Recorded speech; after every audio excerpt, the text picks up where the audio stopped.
4 yanvar İstanbulda Arab İslam dünyasıga qaratilgan Sharqi Turkiston musulmonlari sistemalik irqiy qirg'inchilik temasida cho'ng tipdagi muhokama yig'ini o'tkazildi.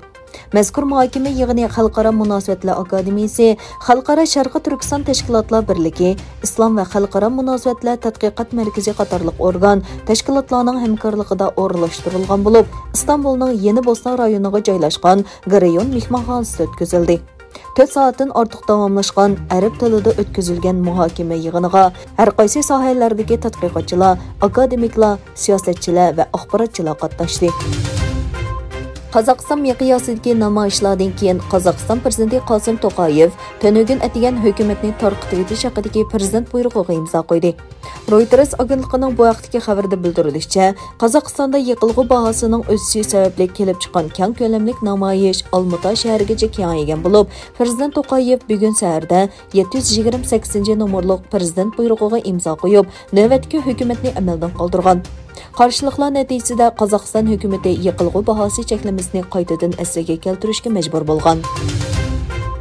Shvetsiya hukumati Rossiya, Xitoy va Eronning ta'tir tashviqotiga qarshi psixika mudofaa organi qurdi. Yangi organga ta'tir tashviqotga qarshi turish va mumkin bo'lgan tahdidlar oldida xalqning bardoshlik berish iqtidorini oshirish vazifasi yuklandi. Bu organning 45 xizmatchisi Shvetsiya qurolli qismlari, shundaqla axborot, universitet qatorliq fuqarolar jamiyati omillari bilan hamkorlashib, davlatning psixika mudofaasini kuchaytirdi. 12 ayning 23 kunidan boshlab karantin qilingan Xitoyning Xi'an shahrida ochliq va yemaklik krizisi kelib chiqdi. Kishilar moddiy buyumlarini ochliqqa almashtirishga majbur bo'ldi. Ijtimoiy tarmoqlarda paydo bo'lgan suratlar ommaning g'azabini qo'zg'adi. Yana bir tarafdan Xitoyning yoqimlanuvchilarni nolga tushirish siyosati diqqat qo'zg'amoqda. 1.700.000 nufusi bor Yuju shahrida 3 kishida Xitoy virusi bayqalgandan keyin butun shaharni qamal qilish qaror qilindi. Amerika hukumati Bosniya-Gersegovina prezident kengashining serb a'zosi Milorad Dodikni cheriklik va Bosniya-Gersegovinaning muqimligi va zamin butunligiga tahdid solganligi uchun jazo tizimiga kirgizdi.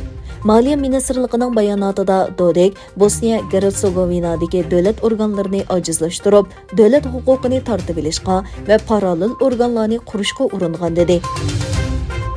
Amerika Tashqi ishlar ministri Antony Blinken, Arab Birlashma Xalifaligi Tashqi ishlar ministri Al Nahyan va Saudiya Arabiston Tashqi ishlar ministri Shahzoda Faysal bin Farhan Al Saud bilan Rossiyaning Ukraina chegarasidagi harbiy harakatlari va boshqa bir qism masalalarni muzokara qildi. Yaponiya va Koreya doiralari Shimoliy Koreyaning ballistik boshqarilgan bombasini qilganligini bildirdi. Yaponiya davlat mudofaa ministri Kishi Nobuo ballistik boshqarilgan bombada ko'ringan shay'ining Shimoliy Koreyaning ichki qismidan sharqqa qarab qo'yib berildi dedi. Koreya bosh shtabining aytishicha, boshqarilgan bomba siniqi shu yer vaqti 8 atrofida elib berilgan bo'lib, rayon vaziyatini Amerika bilan hamkorlashgan ostida kuzatgan.